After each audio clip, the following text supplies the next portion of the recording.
अगर आज भी तुम वही कर रहे हो जो कल कर रहे थे, तो सच मानो कल भी तुम्हारी ज़िंदगी आज जैसी ही रहने वाली है। और सबसे बड़ा सच ये है कि भगवान शिव ये सब हमें बहुत पहले सिखा चुके हैं, लेकिन हमारी लालच, अहंकार, तुलना और जल्दबाजी ने उनकी शिक्षाओं पर हमारी आँखों पर पट्टी बाँध दी है। ज़िंदगी मुश्किल इसलिए नहीं होती क्योंकि भगवान ने कुछ कम दिया है। ज़िंदगी मुश्किल इसलिए होती है क्योंकि हम जो दिया गया है, उसकी कद्र करना ही भूल गए हैं। आज हर इंसान शांति ढूंढ रहा है, लेकिन किसी को त्याग नहीं चाहिए। हर कोई खुशी चाहता है, लेकिन अनुशासन कोई नहीं चाहता। हर कोई सफल होना चाहता है, लेकिन जिम्मेदारी उठाने से डरता है। यही वजह है कि ज़िंदगी भारी लगती है। भगवान शिव का जीवन देखो, वो सब कुछ होते हुए भी कुछ नहीं रखते। वो सब जानते हुए भी मौन में रहते हैं। वो सबसे शक्तिशाली होते हुए भी अहंकार से कोसों दूर रहते हैं। और यही पहली शिक्षा है। पहली शिक्षा जिम्मेदारी और आत्म स्वीकृति। महादेव सिखाते हैं कि अपने कर्मों से मत भागो। जो इंसान हर बार हालात, सिस्टम, परिवार या किस्मत को दोष देता है, वो खुद को कमज़ोर बना लेता है। जिस दिन तुमने ये स्वीकार कर लिया कि मेरी ज़िंदगी जैसी भी है उसमें मेरा भी हाथ है, उसी दिन से तुम पीड़ित नहीं, निर्माता बन जाते हो।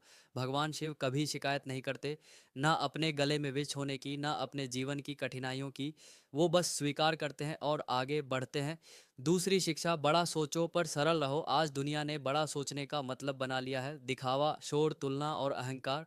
लेकिन शिव बड़ा सोचते हैं और सरल जीते हैं। कैलाश पर कोई भीड़ नहीं, कोई प्रतियोगिता नहीं, फिर भी वो सर्वोच्च है। सीख साफ है, जो खुद से संतुष्ट होता है वही सच में ऊंचा उठता है। छोटी सोच इंसान को डरपोक बनाती है और डर इंसान को जकड़ देता है। तीसरी शिक्षा, अनुशासन और ध्यान। भगवान शिव ध्यान में लीन रहते हैं। क्यों? क्योंकि बिखरा हुआ मन जिंदगी को भी बिखेर देता है।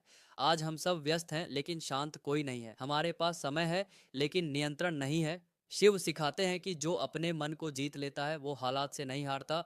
डिसिप्लिन आसान नहीं होता, वो दर्द देता है, लेकिन ये वही दर्द है जो आगे चलकर तुम्हें दूसरों पर निर्भर होने से बचाता है। चौथी शिक्षा, नकारात्मकता को संभालना सीखो। महादेव ने विष पिया, लेकिन उसे हृदय तक नहीं जाने दिया। आज हम क्या करते हैं? थोड़ी सी आलोचना दिल में रख लेते हैं, थोड़ा सा अपमान जीवन बना लेते हैं, थोड़ा सा डर पूरी सोच पर हावी हो जाता है। शिव सिखाते हैं, हर जहर को बाहर फेंकना जरूरी नहीं, लेकिन उसे अपने स्वभाव में घुलने देना सबसे बड़ी गलती है। पांचवी शिक्षा, संतोष और आभार। भस्म, रुद्राक्ष, बाघंबर जय। इतना साधारण जीवन, फिर भी अपार शांति। आज इंसान के पास बहुत कुछ है, फिर भी वो खाली महसूस करता है, क्योंकि लालच की कोई सीमा नहीं होती। भगवान शिव याद दिलाते हैं, खुशी जमा करने से नहीं आती, खुशी छोड़ देने से आती है।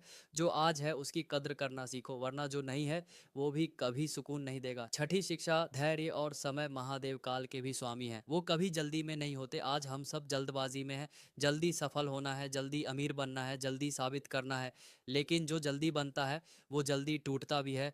शिव सिखाते हैं, सही समय पर लिया गया एक छोटा सा फैसला जिंदगी की दिशा बदल देता है। और आखिर में एक बात बहुत साफ है, भगवान शिव रास्ता दिखाते हैं, लेकिन चलना हमें होता है। वो ज्ञान देते हैं, लेकिन अपनाना हमें होता है। जिंदगी बदलने के लिए किसी चमत्कार की ज़रूरत नहीं, ज़रूरत है लालच से ऊपर उठने की, अहंकार छोड़ने की और खुद से ईमानदार होने की। आज अगर तुमने एक भी शिक्षा को सच में अपना लिया, तो समझ लेना महादेव की कृपा तुम्हारे जीवन में काम करने लगी है।